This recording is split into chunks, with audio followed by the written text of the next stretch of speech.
idea is to use succulents as an elegant tablescape. So I've already prepared some of this. I'm using some greens with some eucalyptus leaves, some eucalyptus with seed pods on them, and some other dried flowers and seed pods that I found around.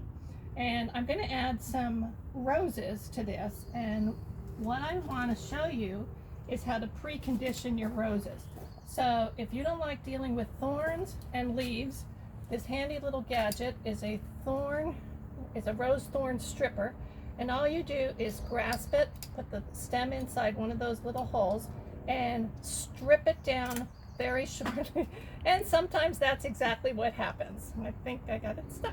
So this is actually workable because I can use this and stick this in a flower tube and put it in my arrangement. Let me demonstrate it one more time and see if it works a little bit better this time.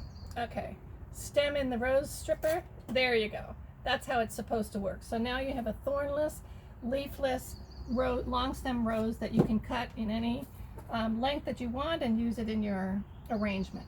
When you make a cut, it is important to make the cut at a 45-degree angle, like such, so that you have the maximum amount of surface area for that rose to absorb water. It's a lot better than just breaking it off flat like I did that one and cutting there. You can see the difference in the amount of surface area that you have to absorb water.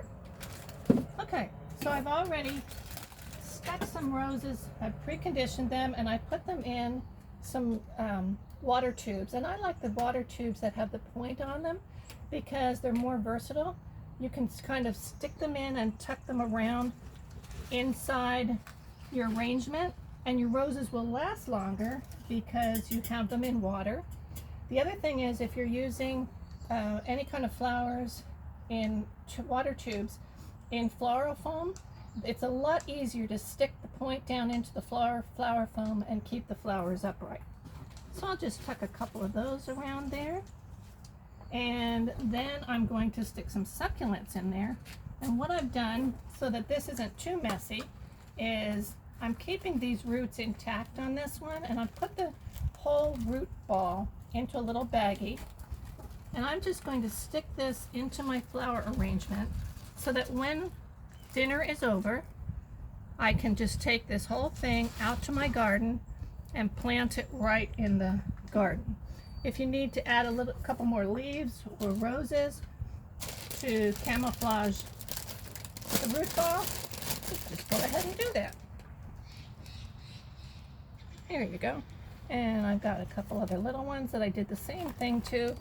I'm not sure this is the best way to do it, but if you're setting up a nice table, you probably don't want to get dirt on your table runner.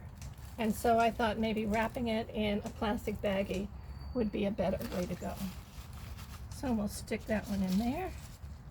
And again, the nice thing is that these succulents are able to be planted in the garden after dinner is over, or you can give them to your guests to take home just as a little favor. So there, we'll stick those in there. And we'll just kind of dress that up a little bit more. We'll add some finishing touches like some candles. Little lighted candles in there are always kind of a fun effect.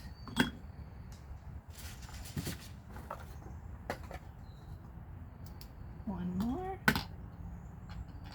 And just for demonstration purposes, I'll put that one up there. The finishing touch to making it look like an elegant table is to add your crystal glasses.